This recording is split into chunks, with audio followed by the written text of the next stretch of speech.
Hello, and thank you for tuning in to Jump and Shoot, a gaming podcast. As always, I am your host, Joey, and today is going to be a really interesting episode. We're actually going to step back a little bit from the typical podcast analysis discussion episodes that we normally do, and I've decided to do a sort of special project. So I've been in the midst of my Dragon Quest replay. I'm playing the whole mainline series and maybe some of the side games. And I decided that with a series this long and intricate, I think it would be really interesting to reach out to friends, people in the community, content creators, and see what their favorite Dragon Quest games are. And so I think in a way that may have been a little bit of a boring thing in theory. So what I decided to do was to limit this project to 11 entries, one entry for each game in the mainline series, the main numbered series or whatever. And my criteria was only really just, what is your favorite game in this series? And so I wanted to make sure each entry had a contribution from somebody whose favorite game was that game. So I thought this might be difficult to find somebody whose favorite Dragon Quest game is Dragon Quest 2, but it turns out there are several people whose favorite Dragon Quest game is 2, and I love that. It was a bit of an endeavor to put together this project. I wasn't trying to only accept contributions from quote-unquote big names or anything like that. I really just wanted to get a very diverse array of people on this podcast episode. So, I mean, like I said, I only have 11 entries in here, but I probably got about 40 contributions. Maybe a little bit more, maybe a little bit less.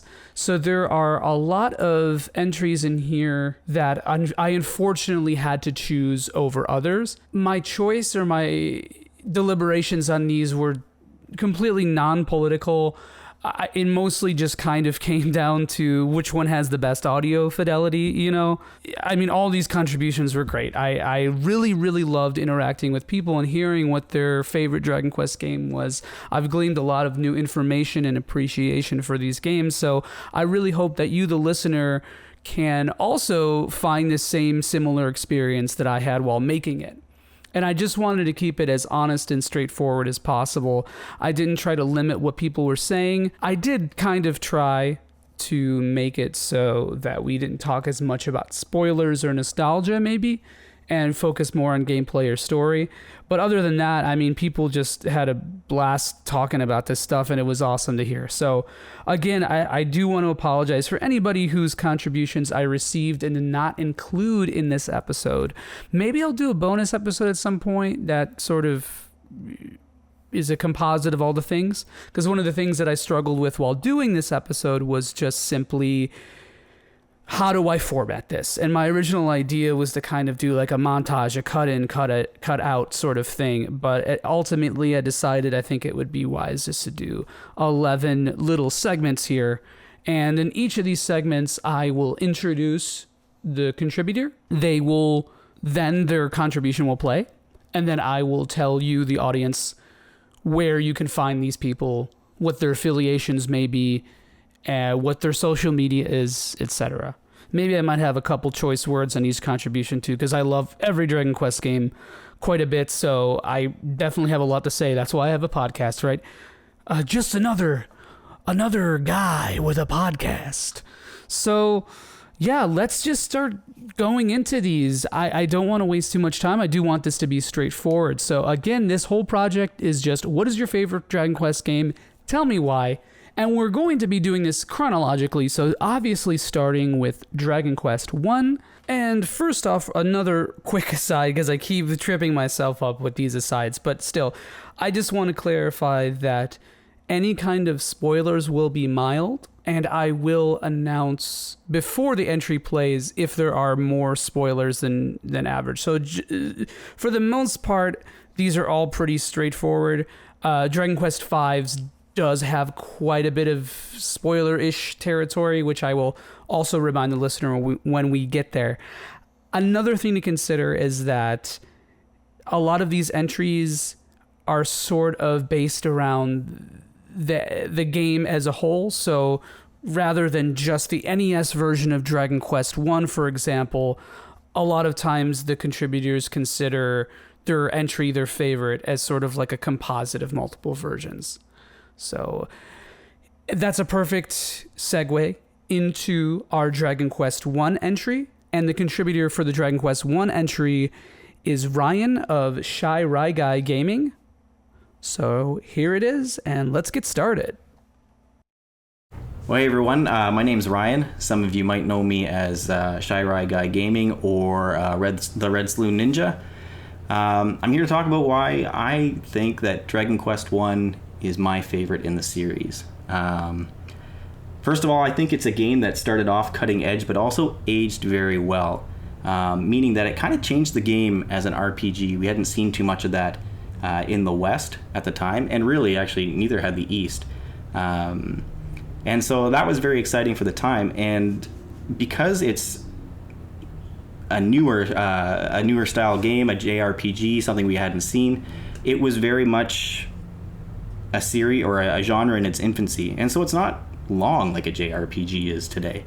And what we find as we get older is we have less time to play these games. So it is the game in the series that I can go back to almost infinitely, because I do not have to give 40 hours of my life to that game. I can give it 8, 10 if I want to take my time, and I can have a full experience. The game itself, is still very relevant. It does some things that RPGs still do today, and some things that we maybe take for granted when it comes from innovating or challenging us in certain ways. For example, in RPGs today, you might walk into a cave, and if you needed a torch, you'd be like, what the heck is this? What do I need a torch for? Like, no game asks me to bring a torch. Well, in Dragon Quest 1, you had to buy a torch or find a torch, and you had to bring it to a cave, or you couldn't see more than a little bit around your character, and that made it very difficult to navigate caves. That can be a problem because the encounter rate is high in this game. So you're going to be running into monsters all the time, which is a great thing because the monsters have beautiful graphics, great art by Akira Toriyama, and incredible music by Koichi Sugiyama. And hopefully I pronounced those correctly, but it really creates an epic kind of feel, and one that kind of lends itself to somewhat of a modern mobile experience today that many mobile RPG players would find today, but with an 8-bit graphic interface if you're playing the originals. There's obviously updated mobile ports now, which come with some quality of life tweaks. You can save anywhere, all those sorts of things to make it convenient. And I just really think that it's a game that for a time people probably thought didn't age very well, but as it's gotten even older, it's kind of come back to, this is a very playable game, and you can fit it into your busy lifestyle. I thought it was fantastic that when you gained a level, it mattered. You didn't have to be level 99 to beat that game. Every level that you gained made a difference. So it was an event. You got stronger and you felt it every time you gained a level, and equally so when you got new gear. You never ever saw what the gear was that you were buying. It's like, I'm going to buy a club, I'm going to buy a sword, I'm going to buy whatever. That was all you had, was the listing in the item shop, and that was it. And if you wanted to know what this thing actually looked like, you had to look at the massive instruction book or player's handbook that came in the Dragon Quest 1 box. This box was an event in itself. When you opened this thing up, you had an instruction book that told you, how to play. You had an explorer's handbook, which was basically a mini strategy guide. Didn't tell you how to get through the entire game or anything, but gave you weapon descriptions, wonderful art, really, really thorough. You had your maps, you had your monster charts, you had your spell descriptions, all came in the box. This game did not sell well here. In fact, it was given away for free with your Nintendo Power subscription if you subscribed, and so there's millions of them out there. Even complete in box, last I checked, it's not a crazy expensive game when compared to other NES games, especially RPGs. So it's easily attainable, but you can also play it mobile. It's a great experience. It has a little moment, and I won't get into spoilers, where you have to make a very interesting choice. That's something you seldom see today. You certainly didn't see it back then, and it was a choice that, well, I would say it definitely affects the outcome of the game. And it's a little bit funny. It's kind of a WTF moment in itself. And I definitely encourage anyone who's curious to give this game a try, because it's only going to take about 10 hours, maybe a little less, maybe a little more. Just that moment itself is pretty interesting. It can be pretty ambiguous with its directions, telling you where to go. You don't always run into a townsperson that shows you or tells you exactly where you need to be going next. But what it does do is it guides you with ass kickings. So if you stray from the path that you are truly meant to be on, instead of running into a slime, you will be running into a golem, and he's going to let you know that you need to get back on the right path because you're going the wrong way. Eventually, you'll be able to confront that golem, and he'll let you pass. But it was a great way to kind of direct you without telling you exactly where to go, and I think that was a great thing for the day. It did encourage exploration, and for a relatively small game, if they didn't do something like that, you could probably clear it in a couple of hours, and there's probably people who can actually do that, to be honest. Who knows? But yeah, I think if you're a fan of the other games and you're looking to see where it starts, where it all started, a 10-hour commitment is really, really small. In some of the other series you'd have to get into would probably demand 20, 30 hours for some of the early entries. And that's my thought. That's why I think it's the best. It's just as playable today as it was, 35 years ago. And there's many ways to do it. It's very accessible. Give it a look. All right. I think that's starting things off pretty strongly, if you don't mind my saying so. But yeah, Dragon Quest 1 for me is so pivotal to my experience with video games. It's probably one of the first video games I've ever played, definitely in the first 5 or 10. So it's really near and dear to my heart. So hearing people gush about it, it's always awesome to hear. So again, that contribution was from Ryan. You can find him on Twitch at twitch.com/ShyRyGuyGaming. So ShyRyGuy Gaming. Also on Twitter as Redsloon Ninja, REDSLWN Ninja. So let's move on to Dragon Quest II, which is going to be a very interesting entry because I think a lot of people know this game as a sort of black sheep of the series. I don't necessarily agree, but I do think that it is not one of my favorite Dragon Quests, for sure. But either way, my opinion is irrelevant because Toasty is going to be telling you why this game is his favorite. Dragon Quest II is a game that's often forgotten about. It suffers heavily from middle child syndrome, as it had the unfortunate fate of being sandwiched between the genre's progenitor and one of the most highly regarded JRPGs of all time, which is Dragon Quest III. But ignoring Dragon Quest II does the game a massive disservice, as despite its age and chronological positioning, Dragon Quest II built upon the foundations of the original game and made everything bigger, better, and more in depth. The story has more stakes. It begins with a scene showing the destruction of a kingdom, the slaughtering of its people, and the murder of their king. A single soldier crawls from the ruins and escapes to a neighbouring kingdom, setting up the whole game. Moonbrook, which is the name of the destroyed kingdom, is what happens when a hero such as Erdrick or the protagonist of Dragon Quest I doesn't get called to action. Evil runs amok and everyone dies. We've seen the aftermath of unchecked villainy before, but we've never seen the carnage itself, and Dragon Quest II delivers that. The harsh reality that is the introduction isn't continued throughout the course of the game's narrative, but it does have its twists, turns, and powerful scenes and locations that help remind you that Hargon, who is the big bad this time around, is a real threat. You even get to revisit Castle Moonbrook and explore its desecrated halls to see it all firsthand. One of the best parts about Dragon Quest II's opening is actually its tutorial, or at least this game's version of a tutorial. It's a perfect vertical slice of everything Dragon Quest II wants to accomplish. You have a couple of dungeons to explore, a handful of towns and cities to wander, and dozens of NPCs ready to give you hints and clues on how to solve whatever conundrum that happened across your journey's path. It only lasts a couple of hours, but it drip feeds you new mechanics not found in Dragon Quest I and slowly introduces a whole new style of JRPG, where once there was one jack of all trades, master of all character, there is now 3 individual heroes. Middenhall is the warrior, who's able to equip all the best equipment and deals massive physical damage. Cannock is the foundation for what would later become the Dragon Quest Sage class, or the Final Fantasy's Red Mage, and Moonbrook, a pure mage with access to all manner of powerful magics in exchange for lower defences.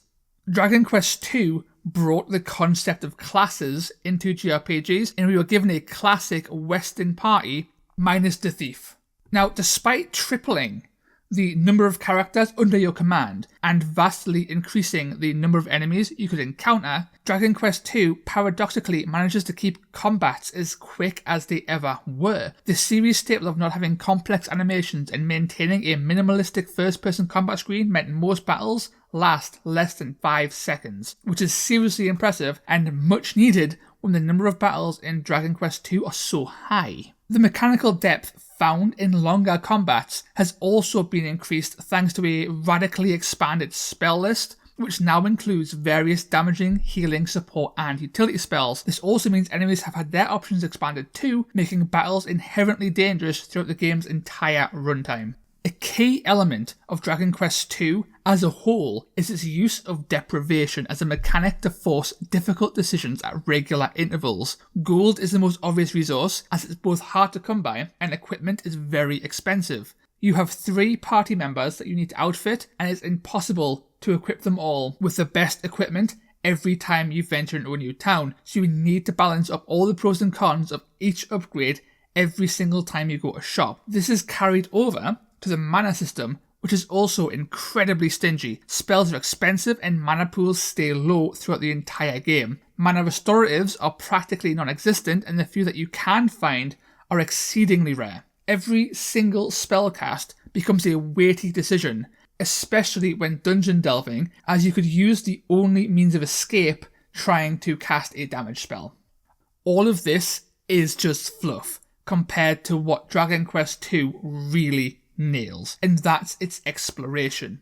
Everything feeds into it, and the sense of scale and adventure is palpable. Once you nab your boat, everything opens up. You have your Gather the MacGuffins quest to give you a vague bit of direction, but everything else is up to you to discover. There are side quests, bonus dungeons, hidden treasures, and these are all scattered everywhere, and uncovering everything was awesome. Finally, Dragon Quest II introduced all kinds of series staples that went on to shape what a Dragon Quest game should and would be. Things like gambling, the aforementioned boat, party mechanics, puff girls, and not to mention all of the quality of life improvements from the original game, such as the new inventory system and the revamped dungeons.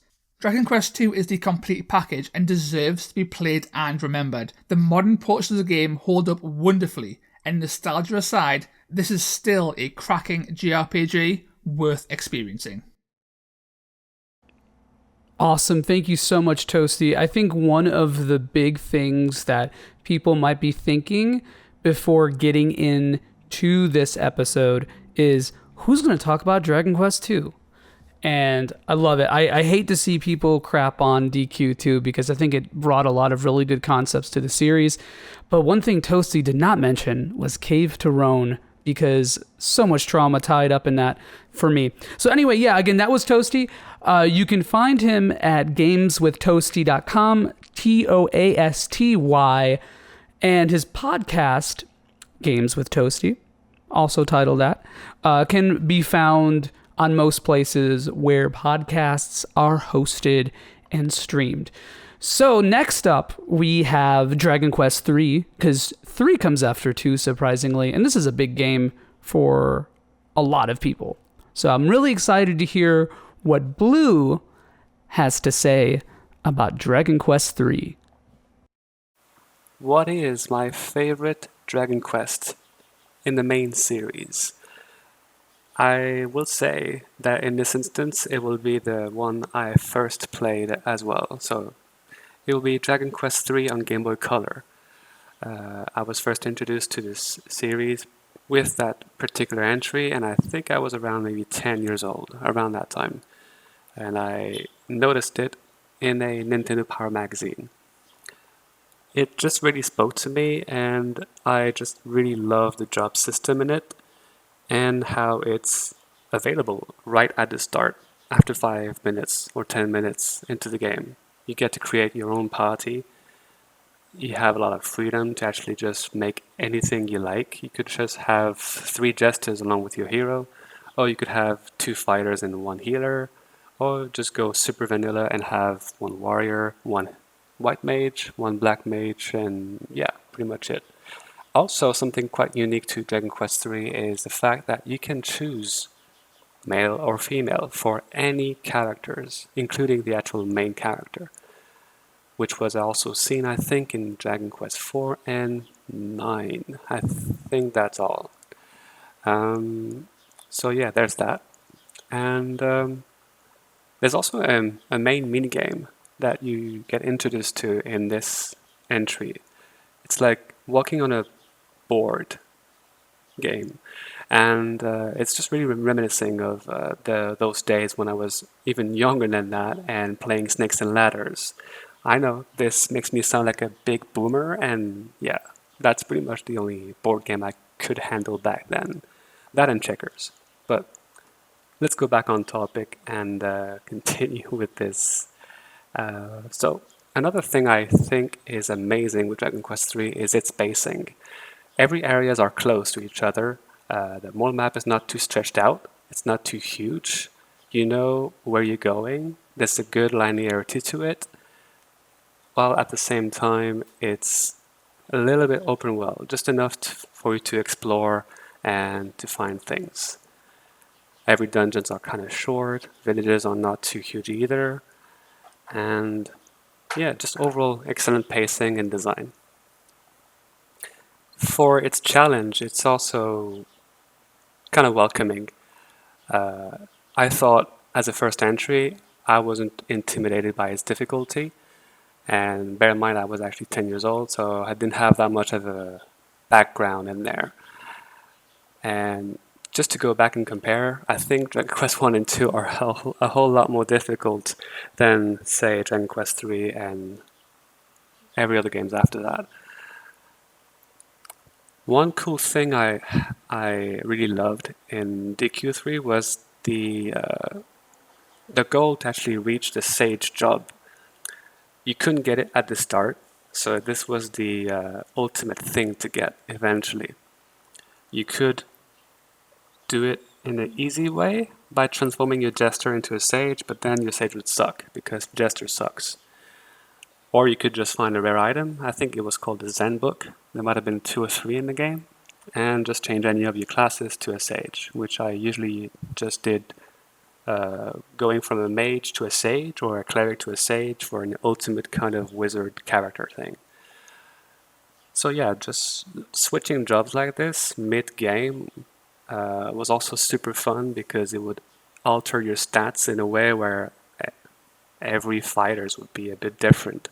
Every warriors would be a bit different. Every clerics as well. You could mix a fighter with a cleric for your switching characters, so your actual hero will be even way faster than the default one, which I thought was really cool. So all in all, just lots of experimentation for the time. Looking back now, it's probably not as deep as, say, DQ6 or DQ7 in regards to this, but for the time, it was amazing. There was also this kind of a little minigame thing about collecting medals to unlock a dungeon in that particular Game Boy Color version, but I didn't exactly care for it. It was okay, I guess, but I never had enough luck to get everything to unlock it. Yeah, I think that pretty much covers why I think DQ3 is my favorite. But to be honest, if I wasn't held hostage to take a main entry, I would have said Dragon Quest Monsters on Game Boy. That one is my actual favorite. And who knows, maybe one day I'll say DQ7 is my favorite one. I just need to get over the fact that the first 30 hours is super long to reach the job switching system. So, yeah, that's it. Bye. Oh man, I love the shade that Blue threw at me in there. I'm a big fan. Dragon Quest III may be my favorite. We shall see. I may recount that at the end of the episode when we get there. But thank you so much, Blue, for your contribution. Blue is the admin of Daily Saga Music and Daily Breath of Fire Music. His name is obviously a reference to the Saga Frontier character, right? I think so. Pretty sure it is. You can find him on Twitter on his personal account at twitter.com/ALEXPZKWV. So his @ is AlexPZKWV. And I'm going to bring all my bias to roost. I will say that Blue is definitely one of my favorite people to interact with on Twitter. So I've got nothing but love, for my boy. Now we're going to be going into what a lot of people think are the more story-centric Dragon Quest games, relative to the first three anyway. That's debatable. But for Dragon Quest IV, we have the lovely Wes Iliff of RPGFan.com, and they are going to tell you why the merchant game is the GOAT. Dragon Quest IV was the final Dragon Quest game on the NES, but it was doing stuff that most SNES RPGs would never figure out. Sure, that traditional Dragon Quest gameplay was around in full force, but DQ4 played with the structure of not just an RPG, but storytelling within the video game medium. That's rare even by today's standards. Front and center is the chapter structure, wherein players take the role of 4 distinct and unique heroes in succession with increasing complexity, leading them all to join the destined hero in the 5th and final chapter of the game. I first played Dragon Quest IV back when I was first learning to read, but I don't think I got through the second characters chapter until I was in junior high. It's not a commentary on the quality of my favorite game in the series, but rather how mind-blowing it was to find yourself shifted off to a different character after finishing what would have been the opening quest in any other game. But the structure is more than skin deep. It doesn't just change your sprite and then send you on your way. The structure offers a satisfying loop while simultaneously teaching you how to play an RPG for the first time. See, each party you control grows in complexity. Your first character is a simple knight, lacking in magic and abilities, simply wailing on attack and using herbs until you find an AI-controlled party member who handles all the healing for you. Then the next chapter comes and the scope grows. You've got a fighter, a mage, and a cleric, and you learn how to control a party and maintain traditional RPG party roles. Then it starts getting weird. Want a merchant simulator where the goal isn't to clear dungeons but to get money and sell weapons as a portly man with a glorious mustache? Well, Chapter 3 has you covered. Looking for a more story-driven experience than the NES was used to as you dig into a revenge plot and solve a murder? Chapter 4's Story of Twins will take you on a ride. All this happens before the final chapter removes the training wheels and sets you on a world-spanning journey with little direction but plenty to do. If it seems like it'd be a disjointed experience, that's just because you haven't experienced the connective tissue that is Dragon Quest IV's cast. From aging knight Ragnar McRyan to Tsarevna Elena, the martial arts princess with a habit of drop-kicking locked doors open, playing as the cast for their unique chapters makes reuniting with them in the final chapter all the more satisfying. Their personalities shine through for the first time in the series, marking the first truly memorable cast in a series known for memorable casts. That's really what makes Dragon Quest IV special. The timeless cast, each given robust and satisfying reasons to go on a journey with some destined hero, thanks to a structure that we've only rarely seen since. It's the first Dragon Quest where the party really matters and is more than just a collection of stats. It's one of the first gaming experiences where you might give up on the ideal battle party because you just can't go adventuring without your favorite character. Luckily, Elena, the best character in video game history, is also the most useful character in battle, so you won't have to think too hard about one of those party slots. Dragon Quest IV simply covers so much. There are Tales of Lost, Tales of Wanderlust, Tales of Duty and Family and everything in between. It's one game that feels like 5 without ever feeling disjointed. It's the endorphin rush of starting something new every few hours. It's the history of experiencing one of the first lovable casts in the entire JRPG genre. But most importantly, it's Tsarevna Elena busting through walls and doors with reckless abandon. Thank you, Wes, for that lovely contribution. I'm going to give that 5 cautery swords out of 5, because are you even a capital G gamer if you don't hound cautery swords to sell to people in the other scenarios? So I'll be honest, once again, full disclosure, Dragon Quest IV is not one of my favorites. It has the best hero design in the series. Love it. Love the teal, man. But again, that was presented by Wes Iliff. You can find their reviews on rpgfan.com. You can also find them on Twitter at WESILIFF. So their Twitter @ is just their name, Wes Iliff. And please follow them on Twitter, because just a great, lovely person. Again, I'm biased. We do guest on Super RPG Friends together, and it's one of my favorite parts of the week if I'm on the episode, because I get to interact with 3 to 4 great folks. So next up is a very beloved and cherished entry in the series. It got its own movie adaptation? ?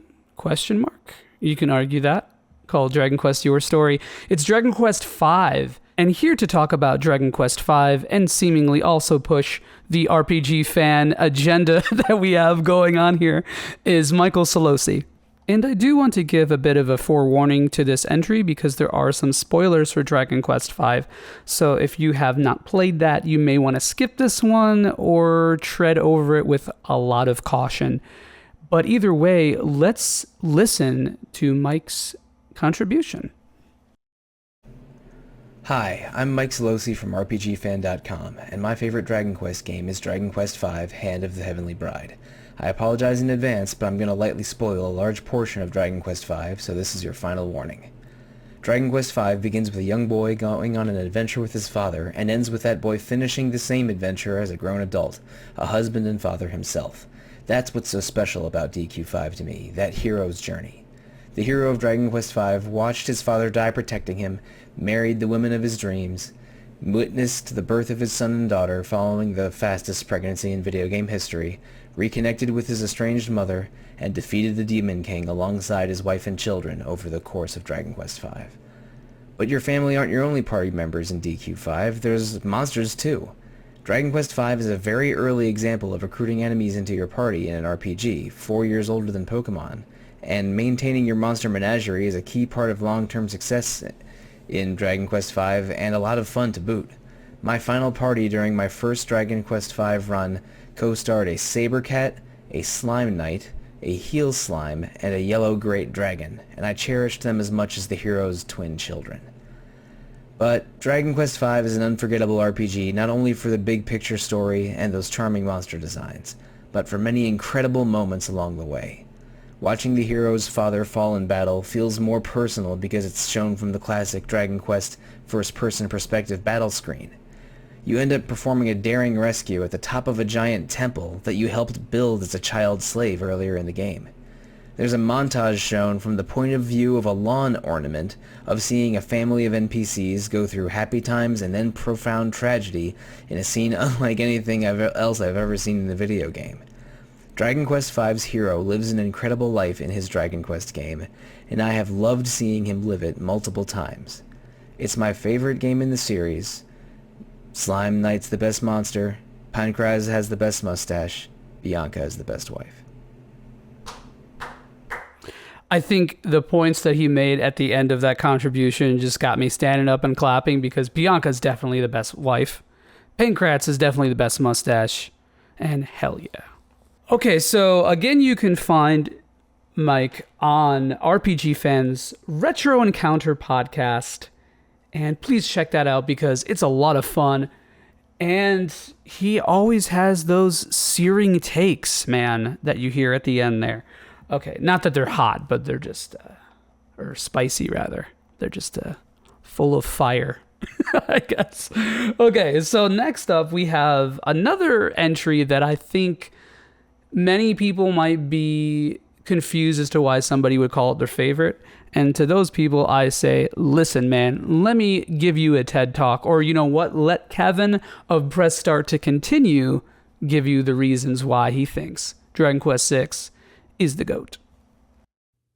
Hey guys, this is Kevin from Press Start to Continue on YouTube, and I was asked by Joey to participate in this, in what my favorite Dragon Quest game is, and this might come as a surprise to a lot of people because it's normally considered one of the worst in the series, and that is Dragon Quest VI on the DS. Now, Dragon Quest VI does a lot of things that a lot of the other titles do, right? It has similar aesthetics to Dragon Quest 4 and 5. It also has a class-based system, kind of like 4, but what I really like about it, at least for me, is probably a little bit under a veil of nostalgia, because for me, Dragon Quest VI was the right game at the right time. Now, when I played Dragon Quest VI, Dragon Quest VII had already been out, and I had a lot of friends that were playing it that said it was a little bit too long. And for me, I was trying to get through as many games as possible during this time. So Dragon Quest VI really was like a bite-sized version of Dragon Quest VII for me. I really liked the sheer amount of small stories that the game had to offer. I liked that a lot of the game was spent in dungeons, and the dungeons weren't necessarily difficult like I felt they were in previous versions, but they were just long and kind of drawn out, which I like dungeons in Dragon Quest games. I also really liked the class-based system. I thought they did more purposeful stuff to it than you saw in Dragon Quest 4. And I really like the characters, not necessarily the background of the characters, because I feel like you really didn't get much of that, but I like the characters themselves. I thought that the characters fit kind of what I was looking for in a Dragon Quest game. And I don't know, I just really enjoyed it. And in my opinion, I think it is the best personally for me, maybe not the best technically or critically, because I think that people prefer a lot of the other ones a lot more. But Dragon Quest VI for me was the right game at the right time. Really like the class-based system, and I just like the tons of smaller stories that were in the game. Okay, so this contribution got me real excited because I love hearing people gush about Dragon Quest VI. I feel like it doesn't quite get enough love. And I know a lot of people don't like it because the dev teams sort of switched up between 5 and 6. And there was a lot of pressure to finish the game. And there was a lot of development time that got eaten up by Chrono Trigger and some other projects. But either way, I have actually just played through Dragon Quest VI again, and I really started to appreciate its job system a lot more this time around. And I think Kevin's points were all pretty awesome. Very cool to hear. So you can find him on YouTube, the YouTube, at Press Start to Continue, and also on Twitter as well. He's been probably one of my longest running Twitter friends. So hell yeah, Kevin, I always appreciate your content and will watch your new videos whenever. So I hope the listener will as well. So now let's get to what is probably invariably going to be the longest contribution. Maybe not though. Maybe not. I'm keeping you all in suspense. We have Dragon Quest VII, a very big, chunky, meaty game of the series. And to talk about this, usually 120-plus hour game, we have fellow Monster Vine contributor Nick. And Nick, I'm just going to give the American pronunciation of your last name, deal with it. Nick Mangiarsina. So let's hear all 120 hours of Nick's contribution. Dragon Quest VII wasn't my first Dragon Quest, but it was the first one I finished. I didn't even play the PlayStation version. I picked up the remake for the 3DS. I remember pre-ordering it on Amazon, and back then I had all of my games purchased. I had them shipped to my office. I was paranoid about someone stealing packages from my front door, so I figured I'd get them sent to where I was during the day and just take them home. Unfortunately, UPS would occasionally run very late, and I ended up sitting at the front door of my office for about 2 hours waiting for the game to be delivered. I debated ordering a pizza when the UPS guy finally showed up. The wait was worth it, though. I popped the game into my 3DS and fell in love. There's a lot to love about Dragon Quest VII, but what pulled me in initially was the storytelling done through time-traveling vignettes. Dragon Quest VII is split up into episodes, and each episode has you traveling back in time to visit cities or places that are vastly, or maybe not so vastly, different from the present. It was like those time walk dungeons in World of Warcraft and Caverns of Time, except you didn't know the lore ahead of time. You're simply traveling back in time, figuring out what went wrong, and changing things for the better. Dragon Quest VII was the first Dragon Quest game to introduce the talk system, which allowed you to ask your party members about what was happening in the story. It wasn't very robust, but a novelty for the series. It also featured something that makes JRPG players perk up everywhere. A job system. An interesting note about the job system is that despite having 20 jobs available, it also included 34 monster jobs, allowing you to turn into one of the monsters in the game and leveling up as one of them. And yeah, that means that you can play Ellipse. What sealed 7 as my favorite Dragon Quest game was the themes of loss throughout each vignette.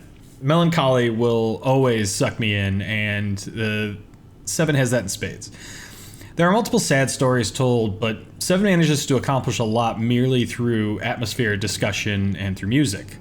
You don't actually have to get very far into 7 in order to hit some of these sad notes. They're mostly self-contained, and while some span across several islands, for the most part, you'll be trekking through the past and present of an island that didn't exist to the hero just a few days ago. In the hero's life, in the game time. Otherwise, the game is long. It will take you more than just a few days to beat it. Dragon Quest VII does get a bad rep, though, because of the length. Lots of people report that it took them around 120 hours to finish the game on PlayStation 1, and yeah, that's fair. I did a good amount of extra stuff in 7 and managed to beat it just shy of 90 hours on the 3DS version. So if the length is your primary complaint, the 3DS version does shave some time off. Make no mistake, though, it's a long game. But it's a great one. I remember I stayed up late to play it, to finish it. And so I was up late in bed playing my 3DS. And when I finally beat the game and got the credit roll, I just closed the 3DS and I was like, wow, I did a lot. That was a lot. And that's why I love Dragon Quest VII. Man, it is impossible to talk about Dragon Quest VII without mentioning its length in any way. And you know what the elusive they, say about length, so we'll leave that out in the air for everyone to consider. But Nick, again, also a contributor of monstervine.com, so you can find his pieces hosted there. Also, Nick is a fellow co-host of Super RPG Friends, one of the founding fathers even. So you can check out Super RPG Friends on YouTube and Twitch and Twitter. And you can also find Nick on Twitter, and his @ is NMANGIARACINA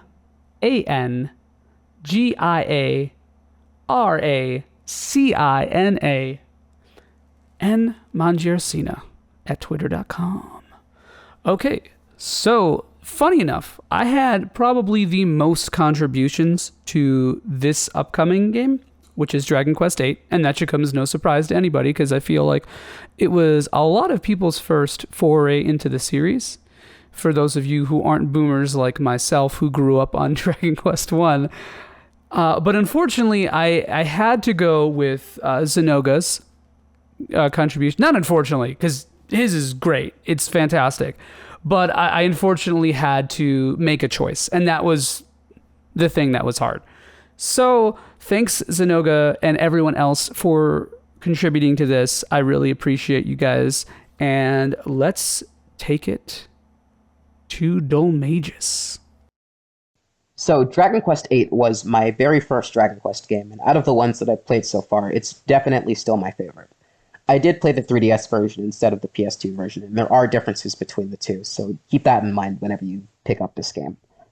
The main question with Dragon Quest VIII was, how do we translate this old thing into the third dimension? And that's a tough question that a lot of video game franchises have had to tackle in their lives, and there are not as many as iconic and as important as Dragon Quest, so the pressure must have been intense, I can imagine.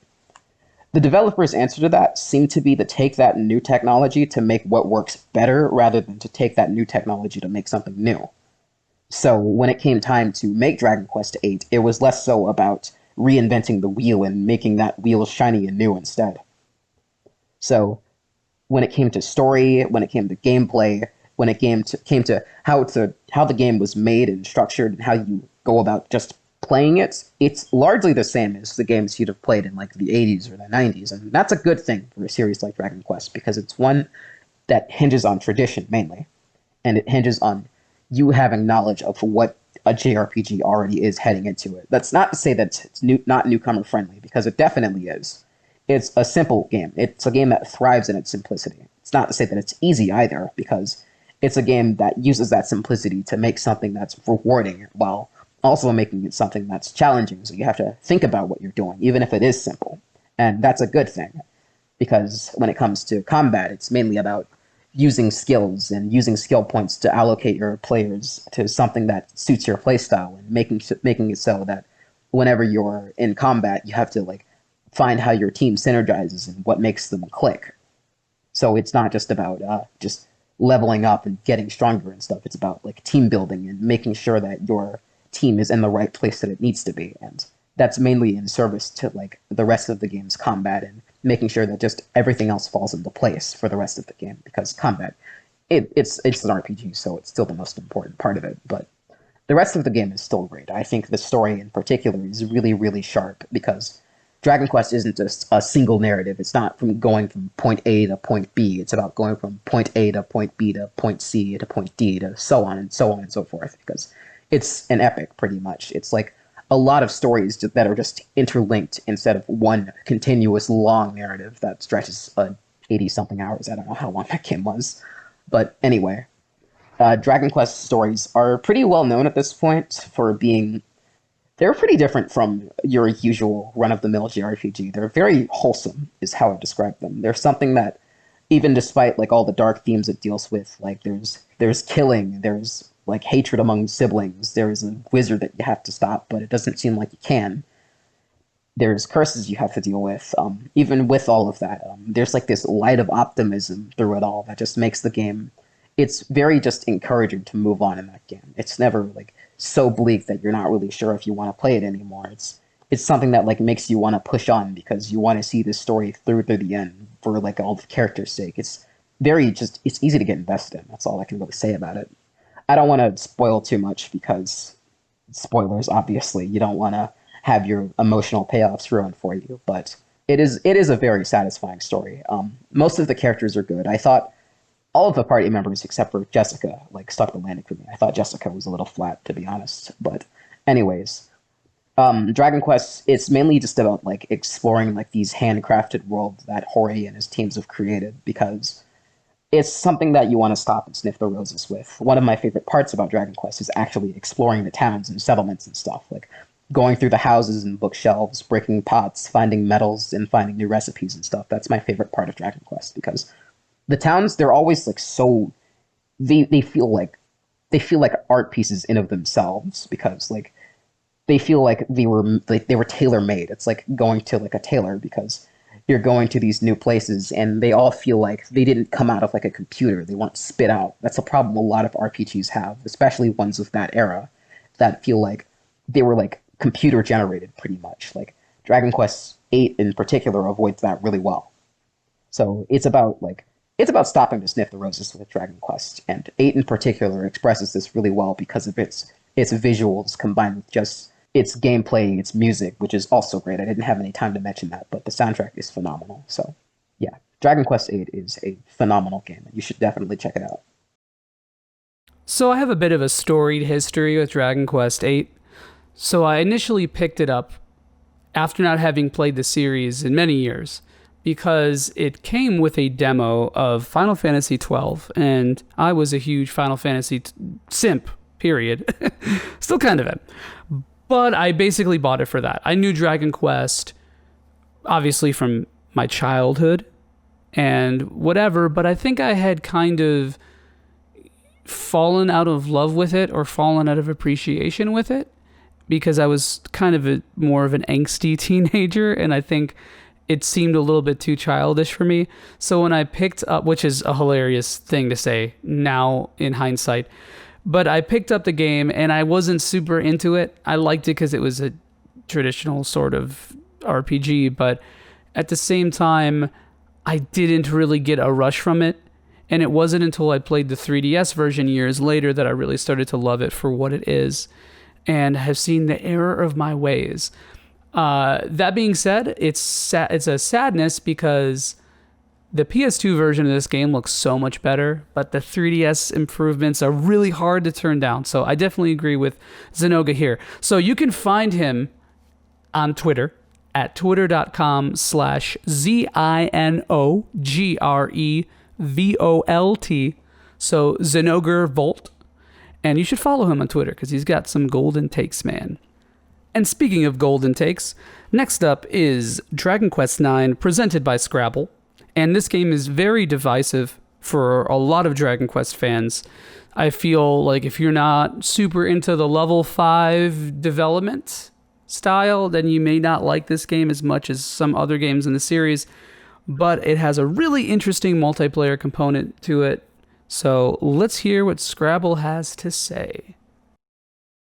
Hey, Scrabble here, and I'm going to tell you what I found so fantastic about Dragon Quest IX.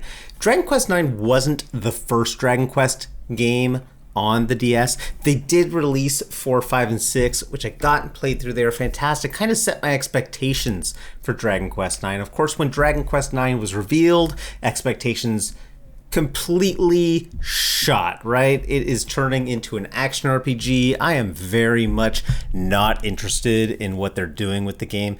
Of course, they then undid all of it. They turned it back into the turn-based RPG that I was looking for, and it was very different from 4, 5, and 6. The graphics had been updated. They kind of looked like Dragon Quest VIII. It was the very first Dragon Quest game where you pop out onto that field and you see the enemies there walking around. No random battles. You can choose to enter them, not enter them. This is the first time Dragon Quest had done that. Right? You go into the first town in the game, go to the inn, you are asked to set your characters up. It is a throwback to Dragon Quest III, the very first time that Dragon Quest had done this since 3. And it was such a great experience to just be able to define everything on that level. On top of that, every single piece of equipment and weapon that you could wear was reflected back on the character models. They really went above and beyond when it came to that.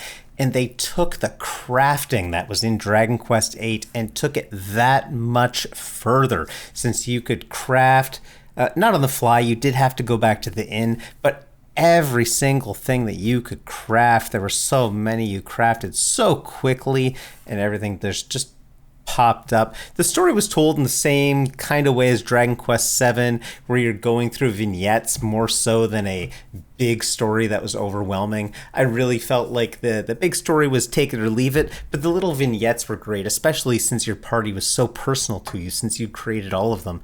On top of that, you had the grotto system, where you can just pop up random maps and share them on Street Pass. I remember going to PAX, putting my Dragon Quest IX in Street Pass mode, and getting tons of maps, just nonstop, including the special grotto that was filled with metal monsters, king metal slimes. Fantastic for leveling up and just getting all of your jobs grinded out, which wasn't a chore. It was fun, to tell you the truth. They had online modes. Your inn in the game would just fill up with online characters. You could add people from online into your party, which is great. They had special online quests that would lead you to a quest chain, enabling you to fight just about all of the end bosses. It might have even been all the end bosses from the entire series. You'd have characters from classic Dragon Quest games show up as guests inside of the inn with their own weapon sets, their own armor sets that you could take and then reflect back on yourself. And of course, because every item is visible on your character, you could see yourself wearing these items. It was unbelievable at the time. And really, I spent hundreds of hours with this game and just played through it again recently, and it was still every bit as good as I remembered. You love to see Dragon Quest IX appreciation. Definitely a game that I will always vehemently defend when it comes under fire. Tommy gun style from 1920s gangsters from folks. So I have a bit of a confession about this game also, in that I didn't play it when it was new. So I think the first time I played it was in 2018. So I missed out on a lot of the really cool multiplayer aspects that I tried to sort of emulate, but I couldn't quite get there in the same capacity. Maybe when I replay it, I'll get another copy for my girlfriend and we'll try to run through it. I think that would give me a lot more of a holistic DQ9 experience. I would love to see this game ported. I think that this game, more so than any other game in the series, needs a modern port with multiplayer functionality. But we'll see what happens. We'll see what you do, Square Enix. Let's see what happens. So you can find Scrabble on YouTube at youtube.com/ScrabblePlays, SCRABBLE plays, and on Twitter with the exact same handle. Awesome guy to interact with on Twitter. I've had a lot of really good experiences chatting with him. So, okay, let's move on to some more uncharted territory for a lot of DQ fans. And next up, we have Dragon Quest X, which I will be honest, I have played very little of because when I was exploring the possibilities of playing it, the only real translation options were through Google Lens. So for Dragon Quest X, we have a really good treatise brought to us by Vero, telling us why and how we should play Dragon Quest X if we're at all fans of the series. Dragon Quest X is easily one of the best Dragon Quest games. First of all, the gameplay is a bit different from the others, as it works kind of like the active turn-based system of Final Fantasy, as opposed to being 100% turn-based. I think it's really good at making Dragon Quest possible for an MMO.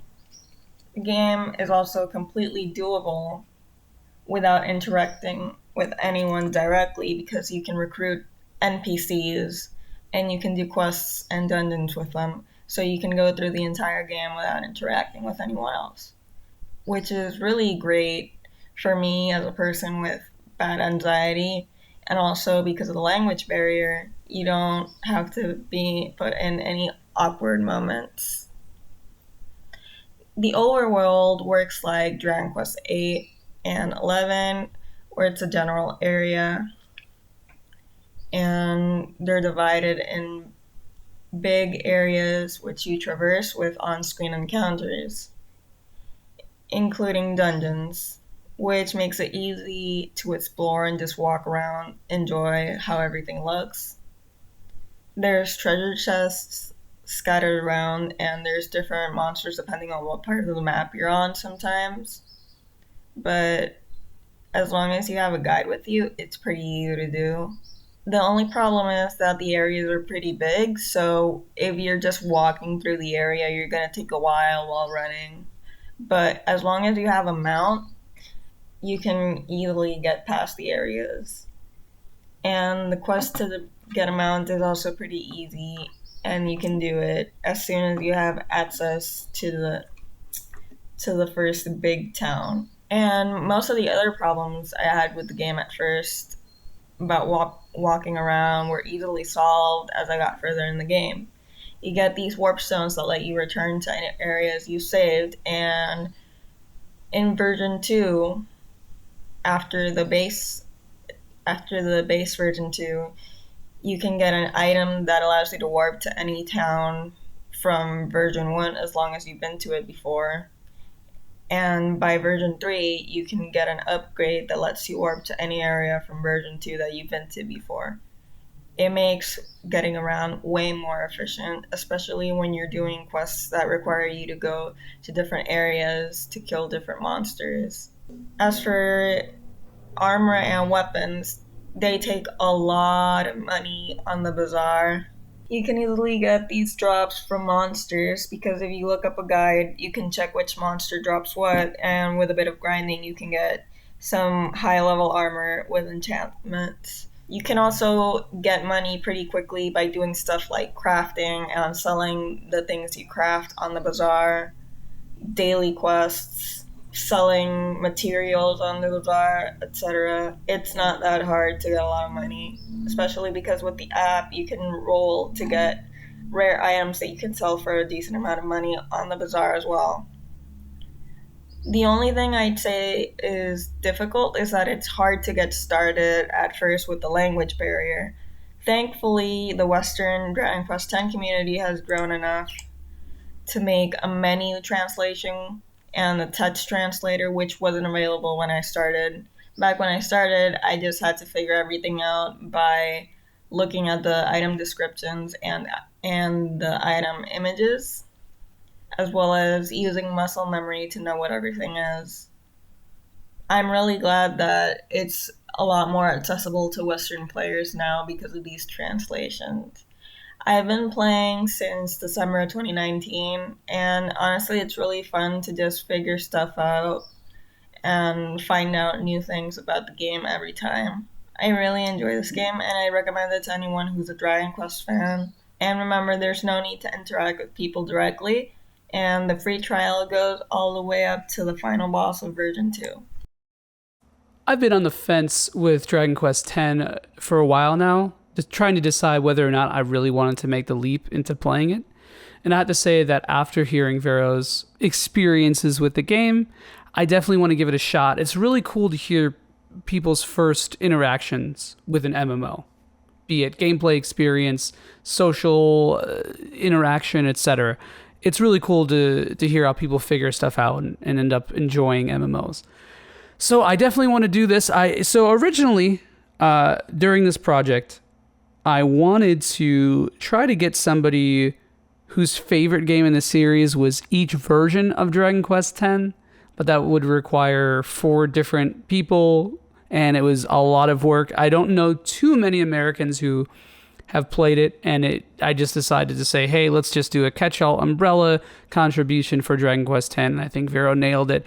She did choose to remain anonymous for this, so no plugs or anything of that sort that I can give you. Which is sad because I love hearing her talk about Dragon Quest. But either way, to finally capstone this episode, we're going to be talking about the most recent game in the series, and that's Dragon Quest XI. And I don't think I could have chosen a better person to close out this Dragon Quest love session than Derek Heemsbergen, who will be talking at length about why DQ11 is the best one. So I think that kind of at the heart of the Dragon Quest series is this bright, kind of optimistic spirit of adventure and whimsy. A lot of Dragon Quest games do delve into darker themes and have moments of poignant sadness, but I think those are used to often punctuate the whimsicality that is present throughout these games. And I think that one of the most exuberant examples of that is Dragon Quest XI. A big part of that is because I think the cast is extremely vibrant and well characterized in Dragon Quest XI. Much of this is due to the fact that it is a current gen game, or I guess last gen at this point, right? With characters that are voice acted, very expressively animated, and it's a very lengthy game, so you get a really long amount of time to spend with each of them. And I think that it's not necessarily an unusual thing for a JRPG like this, but it does a really good job of having each of its acts serve a different kind of narrative purpose. Each one develops the overall plot in an interesting way, and I don't think that any of its 3 core acts are superfluous. I think you've got a really good kind of rising action in Act 1 of it's a very traditional hero's journey, but it is leading up to this climactic battle that goes extremely awry, and then you're spending all of Act 2 putting the pieces back together. And certainly that trope has been explored before in games like Final Fantasy VI, but it's just so well executed here. You get to see each of the party members grappling with each of their individual issues after you've been forced to go your separate ways.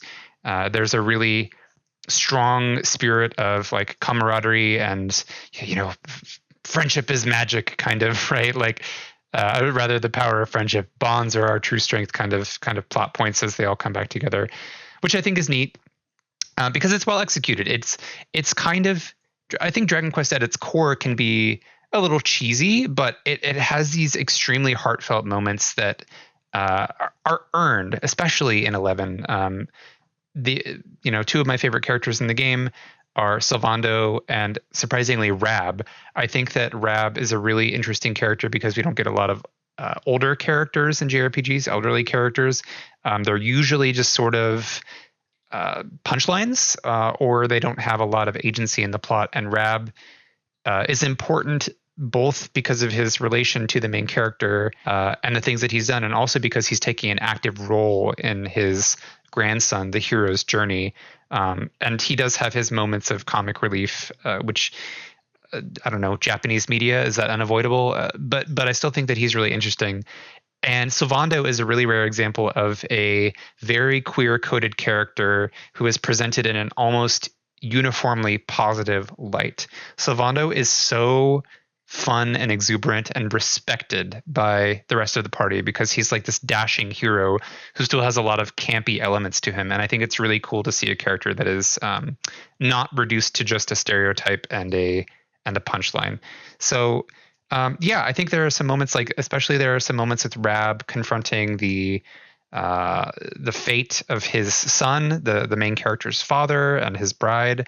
There's like a moment with the hero's grandfather very early in the game where I don't want to be super spoilery, but this is in like the first hour of the game, right? He meets his sort of the ghost of his grandfather, and he tells him to basically like live proud, live a good life, full of love. And it's like, oh my God, it was so affecting. There are many moments throughout Dragon Quest XI that I find very affecting because they are presented so earnestly and generally written and acted very, very well. I would say the reason why Dragon Quest XI is probably my favorite Dragon Quest is because it marries all of these sort of traditional Dragon Quest elements together, but just in a really extraordinarily polished fashion. And on top of that, I mean, it's got great gameplay. It's like traditional Dragon Quest gameplay, but really it's kind of sped up to be modernized. It's elevated. It has fun, flashy special attacks. It's just a joy to play. From Act 1 all the way to the very surprising Act 3, I felt riveted. And it's one of the rare JRPGs that I think really earns its long playtime. If only we could get Koichi Sugiyama out of that damn composer seat.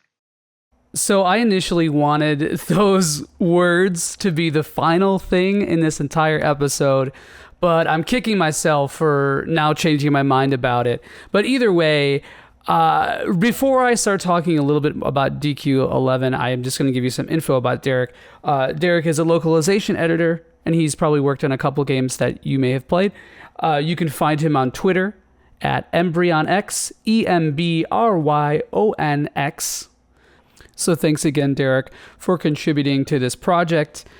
And I do want to echo the last words in his entry because for Dragon Quest XII, I would really like to see a new composer take the helm.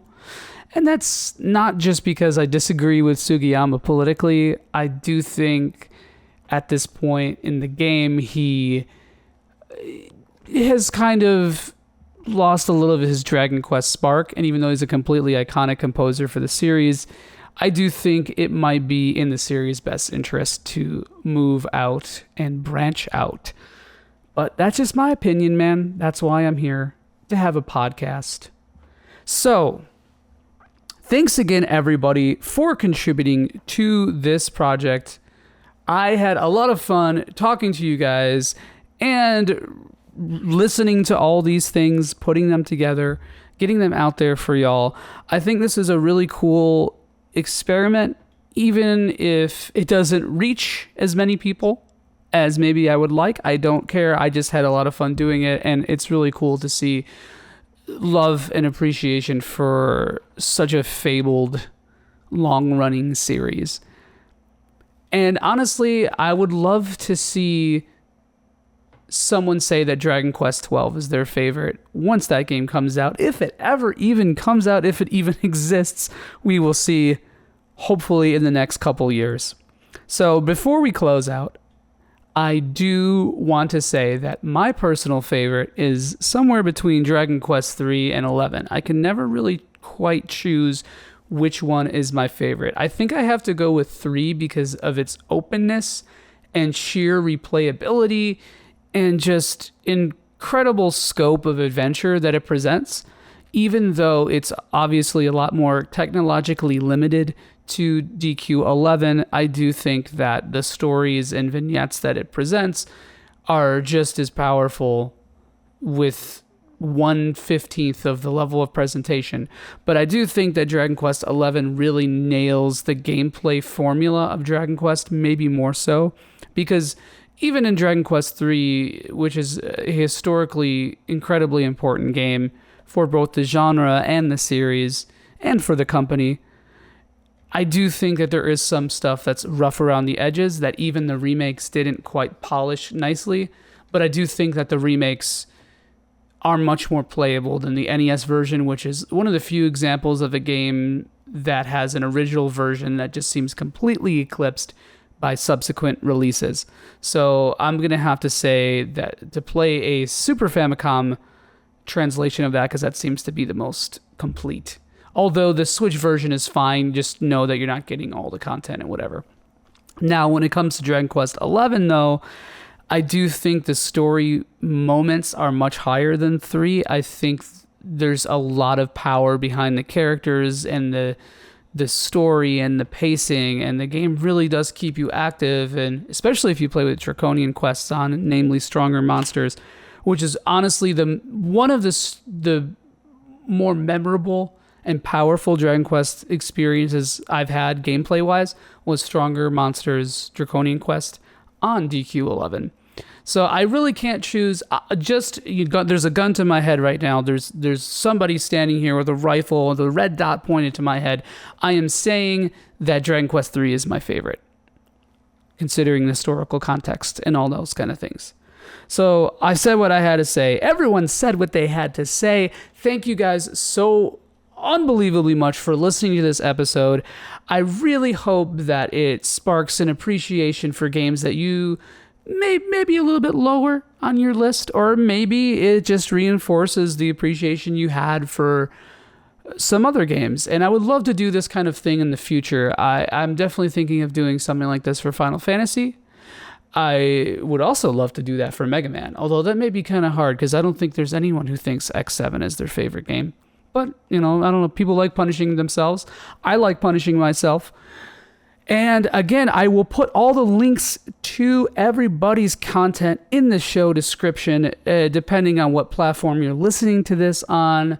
So please check out these folks if you liked to hear their opinions. And if you didn't like their opinions, that's okay too, because that is the point of a project like this, to have a wide array of opinions. I tried not to get too much into the criticism here, and I think all the contributors also did, so that's why I try to punctuate these things with a little bit of my thoughts and criticism. So again, you could always find us on Twitter at twitter.com/podcastjump, Twitch at twitch.tv/jumpandshootgaming, although that URL seems to be changing a lot. And we are available wherever podcasts are streamable, pretty much. So Google Podcasts, Apple Podcasts, all that stuff. On YouTube as well. So please check us out. We've been doing a lot of Let's Plays as of recently. You can also find me, Joey, as a guest host on Super RPG Friends.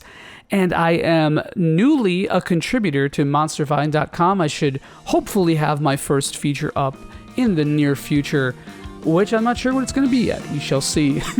But it's an exciting endeavor nonetheless. So again, thanks again for listening. I'm just going to keep saying that until you all understand it. And I hope you have a lovely day and appreciate Dragon Quest on the daily.